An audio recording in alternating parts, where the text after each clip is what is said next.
Day 67 of 365. 8 March हा आंतरराष्ट्रीय महिला दिन साजरा केला जातो, जो लैंगिक समानतेतील प्रगती साजरी करण्याचा एक संधी आहे.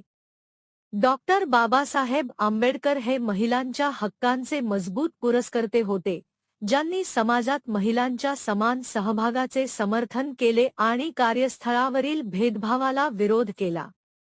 त्यांनी मातृत्व लाभ सुनिश्चित केले आणि हिंदू कोड बिलच्या मसुद्यात महत्त्वपूर्ण भूमिका बजावली, ज्यामुळे महिलांना मालमत्तेचे हक्क, घटस्फोटाचा पर्याय आणि इतर कायदेशीर संरक्षण मिळाले. त्यांच्या प्रयत्नांमुळे समान वेतन कायदा आणि हुंडा निषेध कायदा सारख्या क्रांतिकारी कायद्यांचा पाया घातला गेला. या दिवशी आपण लैंगिक समानतेसाठी आपली प्रतिबद्धता नूतनीकृत करून आंबेडकरांच्या वारसाचा सन्मान करूया.